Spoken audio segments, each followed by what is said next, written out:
I start with you at where I start often with you is our BET Cipher, Okay. right? I focused there. I think that was '09, somewhere in that area. Mm-hmm. It was me, it was you, it was Wale, it was a few people there. And word was around. Nicki is in this cipher. Yeah, Really? word was around. Okay.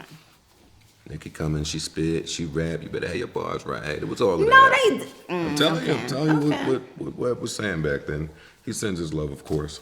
Okay. And then I had my little camera, and I was filming. We did some filming afterward. I handed you the cigarette. But when I watch it today, to see your evolution and to see my evolution with the Queen's roots and how it just all intermingles, it's like beautiful.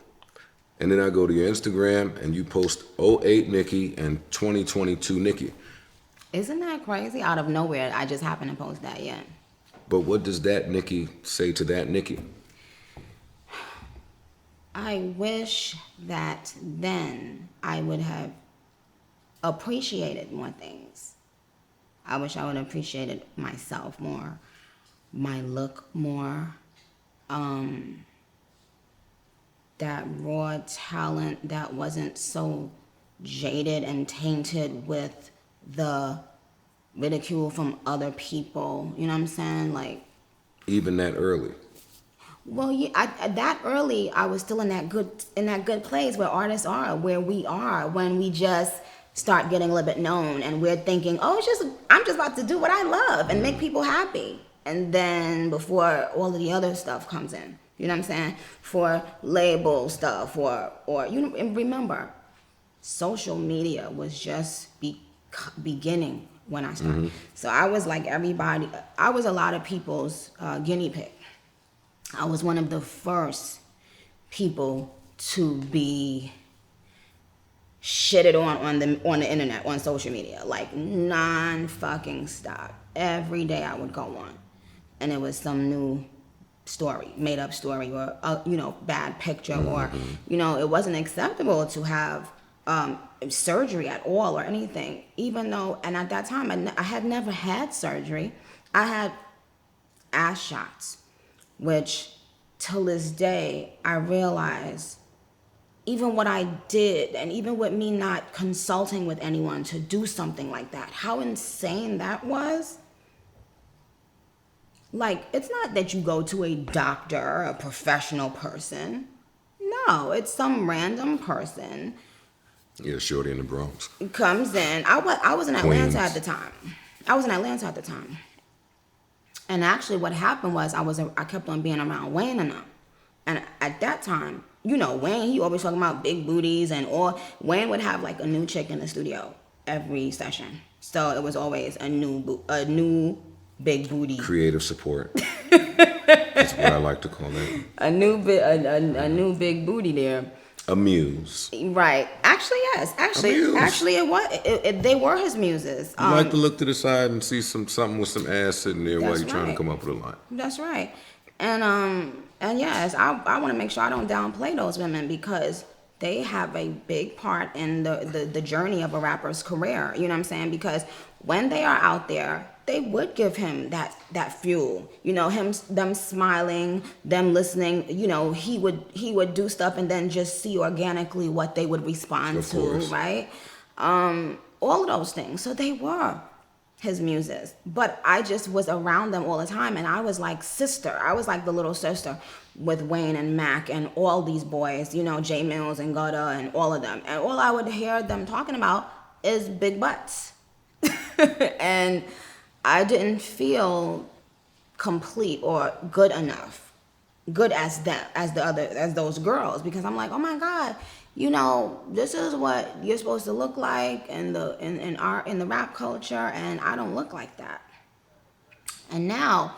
But that was you telling yourself that, and not anyone else saying that to you. No, yeah, they never told me that. Well, no, I'm lying.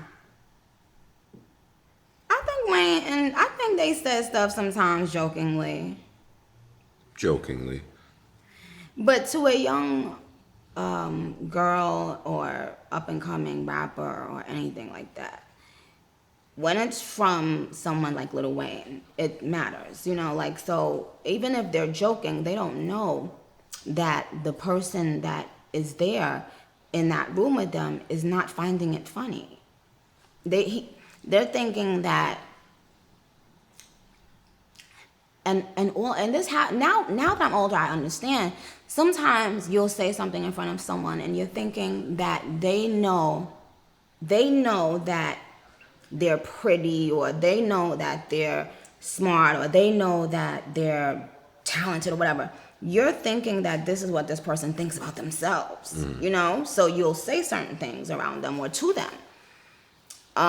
But a lot of times you don't know how insecure a person is or what their insecurities are. So when you say certain things, if around women especially, you can never take them back. You know what I'm saying? So where they might have been playing with me, probably thinking, oh, she's confident, she's good in her own skin, they don't know probably that I always had that insecurity. So they're just joking. They didn't mean any harm, but it wasn't a joke to me. You know, I was laughing, but I didn't find it funny. And that was the experience then. I ask because today it almost seems like there is a female rapper starter kit. Thank you. That you have to have before you come in. Absolutely. I try to stay out of women's business, but it's rappers' business. And that's the thing. So what do you think about even the evolution of that? From it being a joking thing to Wayne saying it to you to now would be like, all right, we can't even, it don't matter that you can spit. It don't matter that you look great, you feel great. For us to back you, you gotta. You know what it is, Joe? I don't think it's the men really anymore, especially. I think it's the women. I think it's the girls, what their perception of a female rapper is. And they think this is what I have to look like. You know, like I remember I would never see any female rapper wearing pink hair. Pink hair became a part of that starter kit.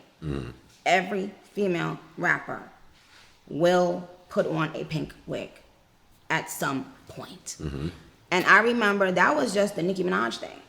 That's why when I said pink wig, thick ass, it was, oh, that's a iconic Nicki Minaj line because that's what she wears. Now it's everybody. Pink wig, thick ass, right? Do you hold yourself accountable for any of it? Yes. And I used to say, well, because I was one of the first people saying, oh, I'm not these people's parents. But now I get it. I look at it from a different perspective now because superstars inadvertently become role models, no matter what. You can be the weirdest druggie in the world. If they like your music, they're listening to it over and over and over. It's programming. And they might try some of those things they hear you talk about.